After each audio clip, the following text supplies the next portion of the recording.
చేస్తే అది చాలా చాలా చాలా పెద్ద తప్పు. అది గుర్తుపెట్టుకోండి ఇది నా మాట. Thank you.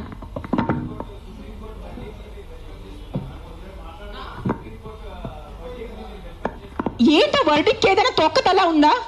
ఏదైనా సెన్స్ ఉందా వర్డిక్ట్లో? కాదు, Supreme Court we keep on looking up at Supreme Court, the highest institution, highest న్యాయం కోసం మనం వెళ్ళేది సుప్రీం కోర్ట్. ఆయనకి ఏదో పర్సనల్ ఏదైనా ఉంటుంది, 100% ఏదో కుక్క ఆయనకి ఏదైనా చేసి ఉంటారు. This verdict has come from a very personal place, చాలా పర్సనల్ ప్లేస్ తో వచ్చిన వర్డిక్ట్ ఇది. ఇది హ్యుమానిటీ నుంచి వచ్చిన వర్డిక్ట్ కాదు ఇది. నేను చెప్తాను, ఓపెన్లీ ఛాలెంజ్ చేస్తాను. నాకు జైల్లో పెట్టండి, నాకు ఏం చేయాలంటే చేయండి, నేను చూసుకుంటాను. కానీ Supreme Court has become all our law system today. I'm saying in front of, I have experiences, the entire law has become a joke. If you have money, you are safe. You don't have money, you are not safe. It is as simple as that in our country. మీరు అందరూ ఒప్పుకుంటారా లేదా? This is what I can do now. This is all. Every day we are rescuing 5 to 6 dogs. Every day 5 to 6 dogs. Ambulance వెళ్తుంది, rescue అవుతుంది, లక్షల bill కడుతున్నాను. అందరికీ తెలుసు, ఎవరెవరు యానిమల్ వెల్ఫేర్లో ఉన్నారో వాళ్ళకి తెలుసు నేను ఏం చేస్తున్నాను. పాపం ఆల్రెడీ ఆ కుక్కలు చనిపోతున్నాయి. ఆల్రెడీ పాపం వాళ్ళ యాక్సిడెంట్స్తో, ఎంత యాక్సిడెంట్స్ వల్ల రోజు bike accident, bus accident, car accident, మొత్తం నడుము మెరిగిపోయింది, మోకాలు పోయింది, రక్తం వస్తుంది. అలాంటి కుక్కల్ని నేను రెస్క్యూ చేస్తున్నాను. ఆ కుక్కలు ఎవరి దగ్గర వెళ్ళి కంప్లైంట్ చేయాలి? ఈ బైక్ వల్లే నేను చనిపోయాను. ఆ కుక్క ఎవరి దగ్గర వెళ్ళి కంప్లైంట్ చేయాలి? 100 కుక్కలు వచ్చి ఇట్లా ప్రెస్ కాన్ఫరెన్స్ పెట్టుకోవాలా? మీరు సరిగా బైక్ డ్రైవ్ చేయలేదు, మీరు సరిగా కార్ డ్రైవ్ చేయలేదు వల్లే నా బంధు పోయింది అని ఎవరి దగ్గర వెళ్ళి వాళ్ళు కంప్లైంట్ చేస్తారు? ప్రతిదీ డబ్బు తింటం అయిపోయింది, ప్రతిదీ కరప్షన్. ఎక్కడ తీసుకెళ్ళిపోతారా డబ్బు? మీరు కొంచెం ఉందా మీకు సెన్స్? ప్రతి డబ్బు. ఎస్, డబ్బు ఈజ్ ఇంపార్టెంట్.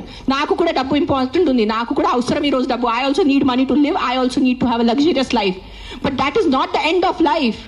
ఎక్కడైనా మీ కర్మ, మీ మనసు, మీ కాన్షియన్స్ ఏదైనా ఉందా లేదా మీ అందరికీ? కొంచెం ఆలోచించుకోండి.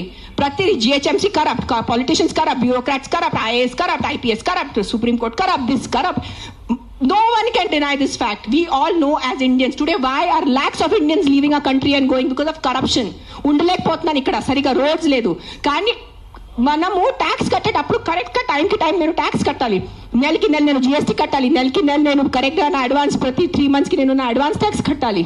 దానికి ఈ రోజు can you go to government hospital? ఈ రోజు మీకు ఒంట్లో బాగాలంటే మీరే చెప్పండి, ఈ రోజు మీకు ఒంట్లో బాగాలంటే మీరు ప్రైవేట్ హాస్పిటల్కి వెళ్తారా, గవర్నమెంట్ హాస్పిటల్కి వెళ్తారా? ఎందుకు ట్యాక్స్ కట్టట్లేదా? మీరు నిజాయితీగా సంపాదించేసి ట్యాక్స్ కడుతున్నారు, మీరు గవర్నమెంట్ హాస్పిటల్ ఎందుకు లేదు? ఎగ్జాక్ట్లీ అదే లేదు. అదే ఎందుకు ఫైట్ చేయట్లేదు? లక్షల మంది గవర్నమెంట్ హాస్పిటల్లో చనిపోతున్నారు, దానికోసం ఎవరు పోరాడటం లేదు. ఆ లైఫ్స్కి విలువ లేదు. జస్ట్ కుక్క కరిస్తేనే ఆ లైఫ్కి విలువ. మీరు ఆలోచించుకోండి. This is all I'm saying why this press conference today is think once. ఒక్కసారి మీకు కొంచెం బుద్ధి, భయం, భక్తి ఏదైనా ఉంటే ఒక్కసారి ఆలోచించుకోండి. మీరు ఆ ఆలోచనతో మీకు ఏ ఆన్సర్ వస్తుంది అదే ఉంటుంది. కుక్కలు కరుస్తున్నాయి, దాని మీద ఉట్టి ఫోకస్ చేయొద్దు, దానికి సొల్యూషన్ చూసుకోండి. ప్రాబ్లం అంటే not killing everyone. Then రేపిస్తున్నారు, దెన్ అందరు మనుషుల్ని, అందరు మగాల్ని ఎందుకు చంపట్లేదు? అందరు మగాల్ని రౌండప్ చేసుకుని ఎందుకు జైల్లో పెట్టట్లేదు?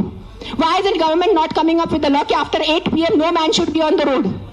ఎందుకు ఆ లా రావట్లేదు? ఇఫ్ మగాలే రోడ్ మీద లేదంటే ఆడవాళ్ళు శుభ్రంగా తిరగచ్చు కదా. ఎవరు రేపు చేస్తారు ఆడవాళ్ళని? అది ఎందుకు మీకు ఆలోచన లేదు? మీ ఇంట్లో ఆడవాళ్ళు లేదా? మీ ఇంట్లో తల్లిలు, చెల్లిలు, అక్కలు ఎవరు లేరా మీ ఇంట్లో? వాళ్ళ సెక్యూరిటీ గురించి ఏంటి? మీరు పంపగలరా? నైట్లో మీరు ఒక్క మాట చెప్పండి, మీరు నైట్లో ఒక వీధిలో జస్ట్ అన్ని మగాలు ఉన్నాయి, తాగేసి మగాలు ఉన్నాయి, మీరు మీ ఇంటి ఆడవాళ్ళని పంపుతారు? అక్కడ పంపరు. ఎందుకు? బికాజ్ మీకు నమ్మకం లేదు వాళ్ళ మీద.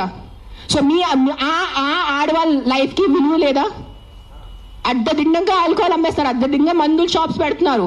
ఎక్కడ చూస్తే పెద్ద మందుల షాప్స్ ఉన్నాయి. So what about alcohol? What about the violence that comes from alcohol? మందుతో వచ్చిన వైలెన్స్, ఇంటికి వచ్చి అడ్డదిడ్డంగా కొడుతున్నారు, చిన్నపిల్లల్ని కొడుతున్నారు తాగేసి. ఆ చిన్నపిల్లల లైఫ్కి విలువ లేదా? జస్ట్ ఒక కుక్క కరిస్తేనే ఆ లైఫ్కి విలువ? Please, too much. This is too much. This is what is I think Kaliyug. బుద్ధి లేకుండా చేయటం ఇస్ కలియుగ్ అంతే. This is no other definition to Kaliyug. బుద్ధి పక్కన పెట్టేసి ఇట్లా మెంటల్ లాగా చేస్తారు కదా, ఇదే కలియుగం. ఈ కలియుగంలో ఒక్కటే అంటే ఎవరు ధర్మాన్ని రక్షిస్తారు, ధర్మ ఆ వ్యక్తిని రక్షిస్తుంది.